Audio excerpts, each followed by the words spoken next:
Hi there, and welcome back to Common Knowledge, the show where I take a look at 10 common Magic the Gathering cards and tell you if they're any good in the Pauper format or not. Let's see what our first card of the day is. Scryfall, what do you got for us? It's Elvish Herder, a single green mana for a 1/1 elf. You can pay a green and target creature gains trample until end of turn. That's a pretty good ability. I don't mind that ability. Give you some good evasion pretty cheaply, repeatable, so you can give it to a lot of creatures. But mostly this is just a 1/1 green elf. We have lots of 1/1 green elves in Pauper, and this one doesn't cut it. Now, you do have like the Timberwatch elf, right? Hang on.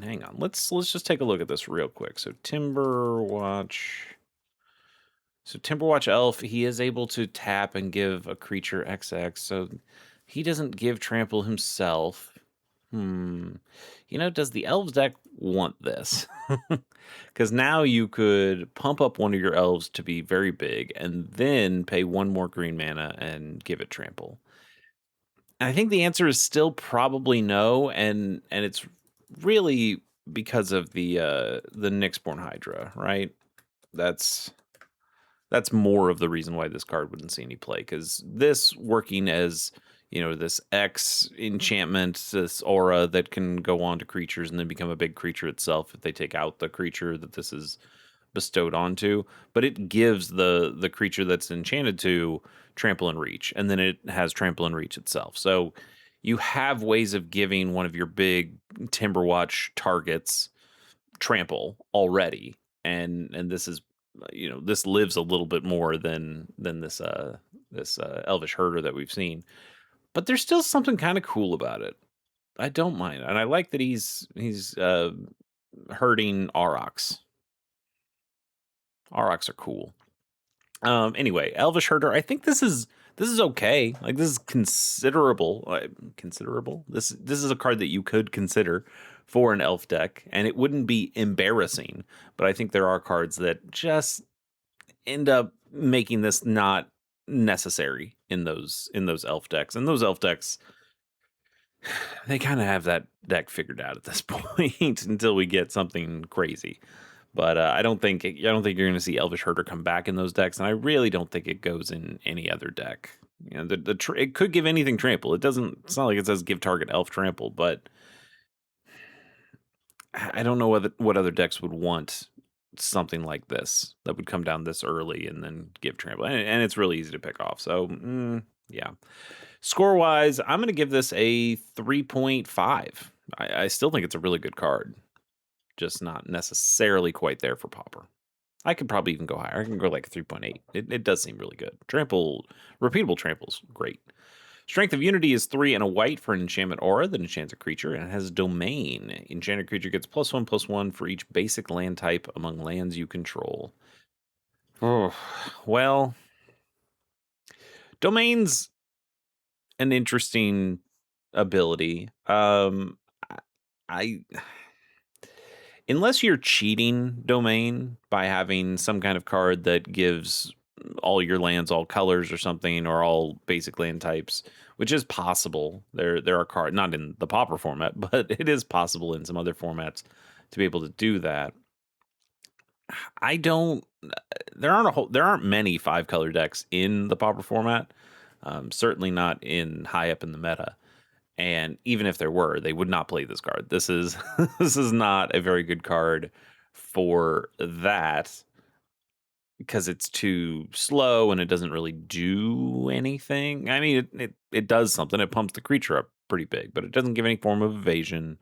It it has all the problems that auras do, of being able to really be blown out and be 2-for-1 if you try to put this on a creature, or even if it is on a creature, it's not like it gives it ward or shroud or hexproof or anything like that. So your creature is just kind of big and dumb and will probably die. And that's only if you have a bunch of basic land types, because if you don't have a bunch of basic land types, this is giving you what, +1/+1 +2/2. Maybe if you really work at it, you could give like a +4/+4.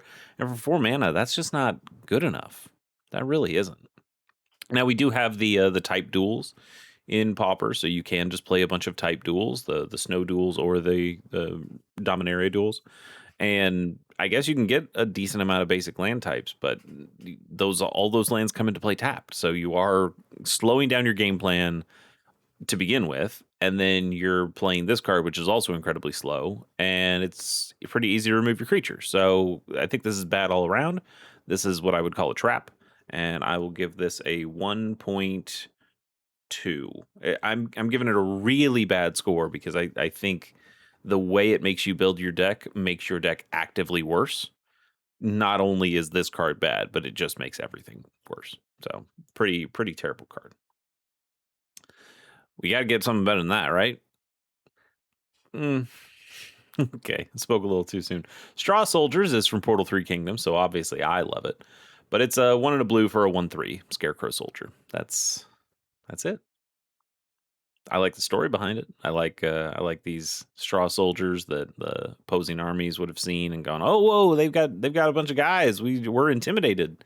Um, that's fun, but this isn't good. This is a 2 mana 1/3, and we have lots of things that are just better than this. I would if you want a card that costs 2 mana in blue and blocks a bunch of stuff, could I interest you in Dreamstalker? One of my favorite cards, a 2 mana 1/5. Look at that, so much better. And then it bounces a permanent you control, which sounds like a downside, but usually isn't because you're playing a deck that wants to bounce stuff. So Straw Soldiers, pretty bad, and vanilla. You can't give it much, but I will give it 1.5. It is better than that last card we looked at for sure. Next up is Grotag Siege Runner, which is 1 and a red for a 2/1 Goblin Rogue. You can pay a red, sacrifice this creature, and destroy target creature with Defender. This creature deals 2 damage to that creature's controller. This seems terrible. 2 mana for a 2/1 is not great. Not really good in red, especially. I think you can do way better than that. Goblin Rogue are good creature types. That's no problem there. And the sacrifice effect is almost okay. Paying a red, sacrificing this guy, and destroying a target creature would be really cool. But having to have the creature have Defender really limits your options. What are you using this against? Turbo Fog kind of deck? Maybe. Yeah, this is pretty bad. And I mean, it does burn, so it does 2 damage to that creature's controller, so you do get a little bit more out of it. You can do that at instant speed. Those are things, but there's just not enough creatures with Defender in the Pauper format that you'd want to play this. You wouldn't put it in your sideboard, and it's not nearly good enough for the main deck, so it doesn't go anywhere. Could be this is just my stupid brain, but it could be cool if you wanted to make some kind of cube that was all about walls and defender creatures, and then playing with that idea of how do you stop, how do you like get through, like if the idea is that combat is really hard to make work because you have all of these walls that just kind of stare at each other, then what do you do? Are you able to make interesting burn spells, or reduce resources from the opponent's hand, or what can you do to get through when the battlefield itself is so stalled? There you go. That's the word I'm looking for. That could be a fun cube idea. So take that one if you want. I'm probably not going to do it. I've got other stuff going on. But this is a cool card for that, and pretty much nothing else. So I'm going to give this a 1.8. Still a 2/1. Yeah, that's all. That's all I can give it. I mean, if you have something that can give your opponent's creatures Defender, and then you can use this to kill it, I mean, that's a lot of wasted resources, but that is, I suppose, something you could do. Anyway, not a very good card. Let's keep going. Mog Conscripts, single red mana for a 2/2 goblin. Okay. This creature can't attack unless you cast a creature spell this turn. That's kind of not bad. A 1 mana grizzly bear. You put this out on turn 1. It only says you can't attack, so you could block with it. Now, your 2/2 blocker on turn 1 is pretty darn solid. That's gonna be able to block anything they have on turn 2 if they go first, and certainly anything they put on turn 1 if you go first. And then you're in red. You have a ton of cheap creatures available to you. You could totally just keep flooding the board with creatures and now swing in with this 2/2. And that's going to be pretty good for a couple turns until hopefully you've done something more. Now, it is a goblin. There's plenty of things that you can do with goblins, ways of sacrificing goblins. Is it, what is it, Goblin Grenade? Sack a goblin, deal 5 damage to something, right? That's what Goblin Grenade do. Yeah. So and that is playable in the Pauper format as well. So the idea, like, this comes down, does some early aggressive damage. Then when it's too small to take out anything from the opponent, or you are out of creatures to be able to play and can't attack with this guy anymore, you just sacrifice him to a Goblin Grenade. Sure. We just have better aggressive creatures in red. We have better aggressive strategies in red. Mono red madness kind of killed the goblin deck. There's not much we can do about that right now. Maybe with some bans, maybe if Sneaky Snacker goes away, possibly goblins could show back up in some sort of aggressive shell. I don't think Mog Conscripts was really part of that deck to begin with, but it's solid. It's solid. It's a little. We just don't. It's not quite good enough for that deck, but it's close to good enough. And I kind of miss the time in Magic where we had, a 1 mana guy with quote unquote big power and toughness, but had a drawback. We just don't get that as much anymore, especially not at common rarity. You'll sometimes see some like weird uncommon that has that, like the what was the dinosaur from Lost Caverns of Ixalan that was like a 6/6 for 3 mana, but if you didn't attack with another dinosaur or something, it stayed tapped for a turn. Like those, we see some of those sometimes, or you see like the rare one. What was it called? Like the ominous one, or something like that. But it was like an 8/8 that you couldn't do anything with until you had a bunch of cards in your graveyard or something. So we see some of those, but not really in the Pauper format all that much, or at common all that much is what I guess I mean. Anyway, I'm spending too much time on this. This is not a particularly crazy card, but it's okay, and I do kind of like it. So I'm going to go ahead and give this thing a 2.9. No, that's too high. 2.7? 2.7 sounds better.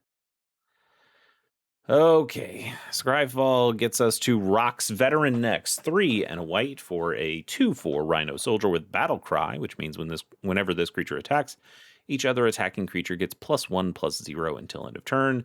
And when this creature attacks, tap target creature an opponent controls. This is all right. It's not great, but it's all right. It's from Modern Horizons, so juiced a little bit. Not Modern Horizons 3, so it's not juiced to the moon, but it's still pretty good. 4 mana for a 2/4 doesn't feel awesome, but you do get all of these attacks triggers. The Battle Cry is really nice if you're in a go wide strategy. The just being able to tap down a creature an opponent controls if you're in a go wide strategy is great. They have even fewer guys to be able to block all your little dudes with. This guy works on some decent levels. Is he better than Chocomog for those go wide decks? Probably not. Probably not. Chocomog's cheaper. It's cheaper. That's kind of all Chocomog has going for it, but that's all it needs to go for it.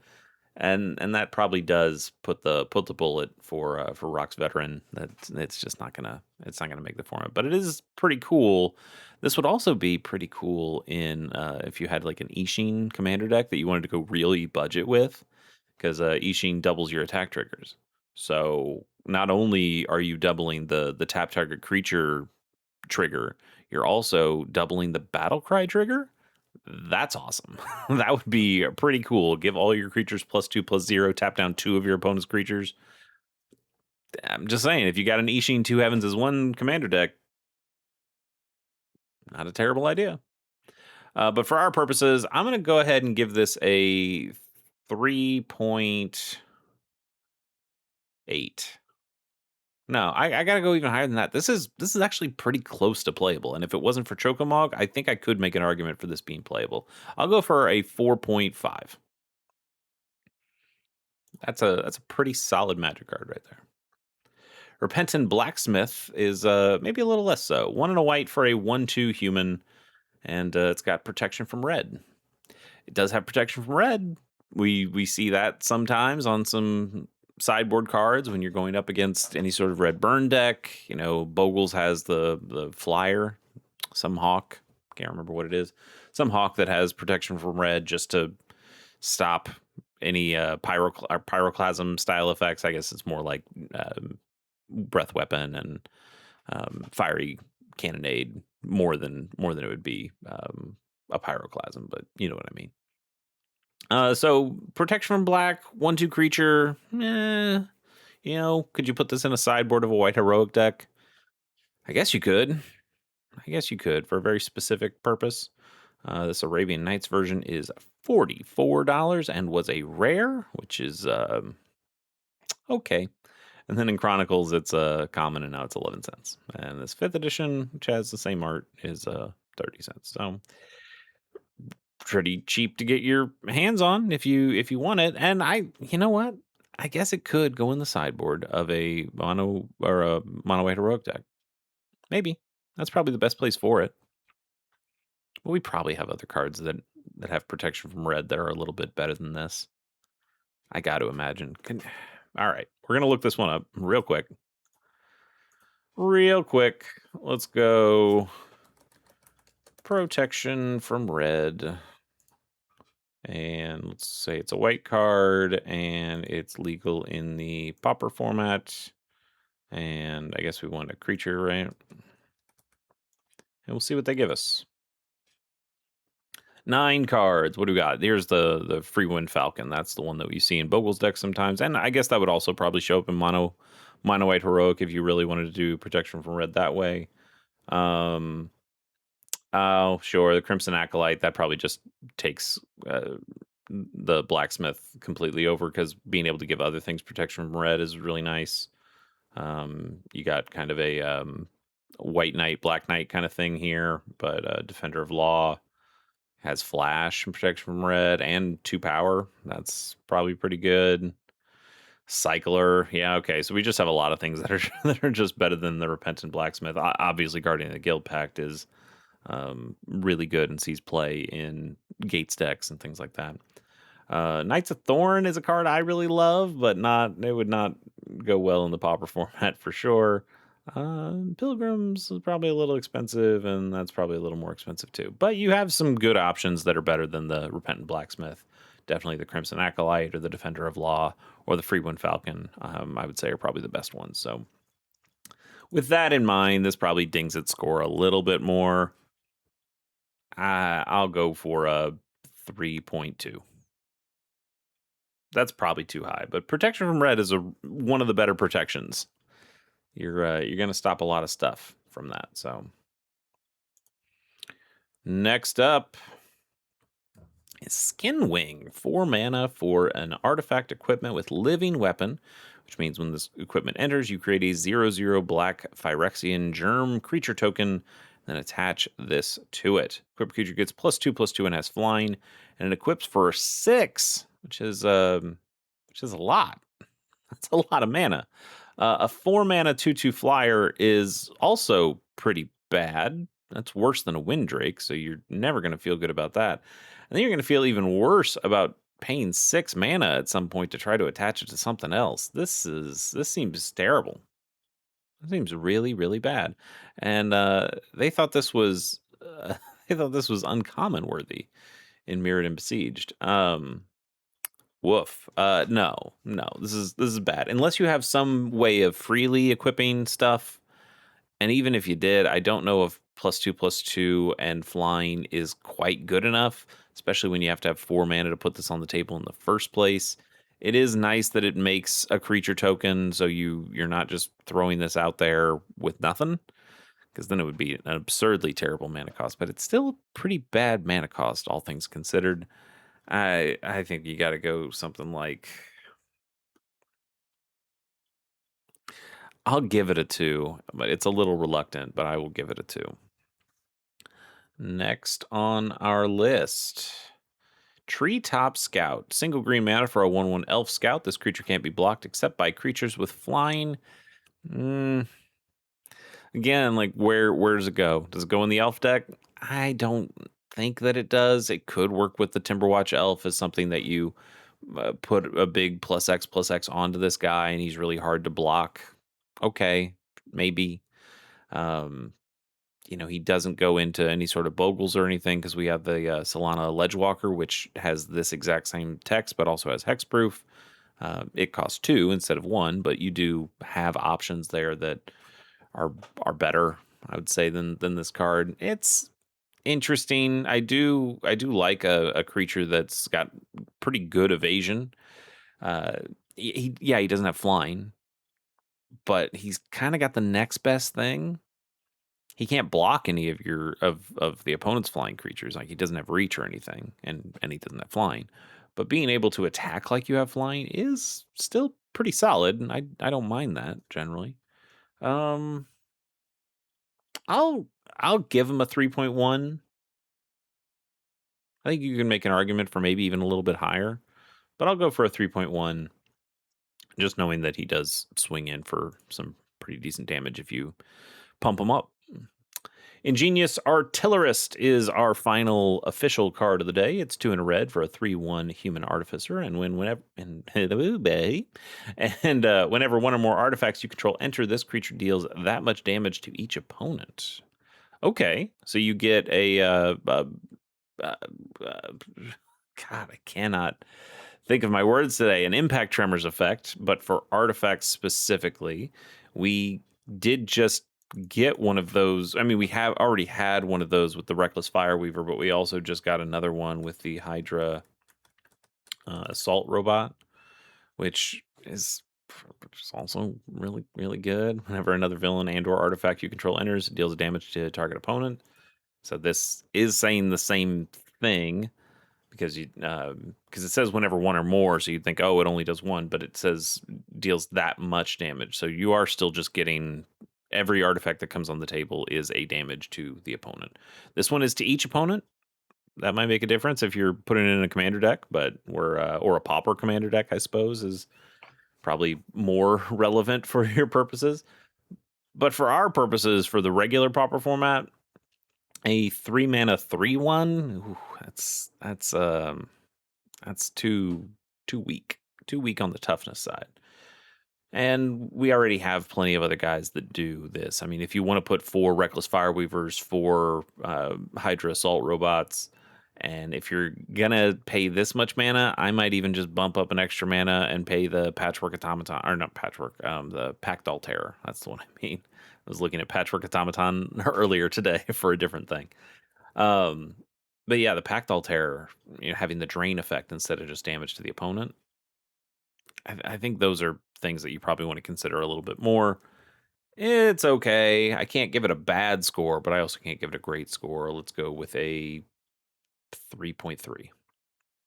And we'll finish with a bonus card of the day. Our last card is Thriving Heath. I don't think we've done the Thriving lands before. They're not great. Thriving Heath is a land that says this land enters tapped. As it enters, you choose a color other than white, and you can tap this for white or 1 mana of the chosen color. And that doesn't seem terrible on its face. Like, sure, okay, it's a choose your own dual land, and we have plenty of dual lands in the Pauper format. What if you're playing 3 colors? It's kind of nice to be able to 3 or more colors, honestly. It's nice to know, hey, maybe my deck is shades more white, but I also have all these things that I might splash. So it would be nice to have a land that comes in and says, well, now you can splash whatever color is in your hand for the most. And like, okay, that's not bad.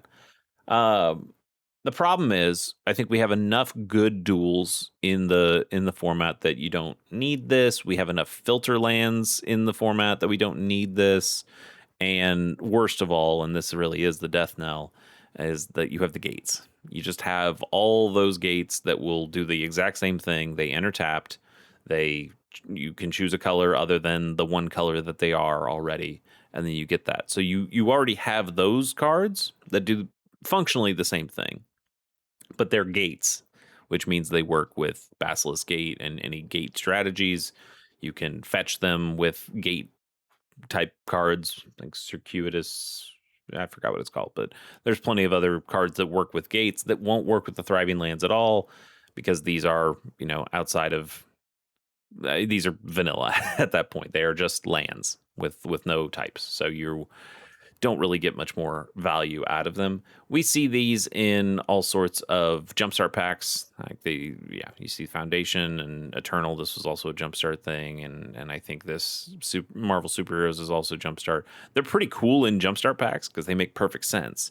Jumpstart packs are 20 cards that are a single color, but the idea is that you will fold them into a different jumpstart pack that are also randomized. So you put them together, and now you have 40 cards that are two-color decks, and having these thriving lands say, hey, well, I know I've got your primary color, and then I'll also be able to splash into, or not splash because it will be half and half, but I will also be able to give you the other color that you just got. So you end up getting a couple thriving lands in each of your jumpstart packs, and that helps you cast all your spells. It's a cool idea for that. And gates don't necessarily make a lot of sense in those decks because the gate synergy doesn't really show up. You could put a bunch of gates in there, I guess, and it would help us Pauper players who play any sort of gates deck to be able to get those. But these aren't good lands. They're good for what they are used for, which are jumpstart things, which are little cube things if you're doing that. But outside of that, these are lands that you probably should never play. Maybe if you're going like a super budget commander, or I guess even Pauper commander, maybe this is something that you can do to get more colors into your deck, but you just have so many options over Magic history that I don't know if that's the case. Thriving lands will get they are still duels. You kind of got to give them something for that, but I'll give them a 3, and that is probably pretty low from a land perspective of where like what lands go in there. Like I think basics get, I don't know, like a 6. I guess if you ask me what a basic land would get, I'd say probably a 6. So for this to be that much worse than a basic, kind of says a little something. All right, this has gone on much longer than I meant to, but there were some fun cards I wanted to take a look at. So thanks for joining me, and we'll see you on the next one. Till then, bye.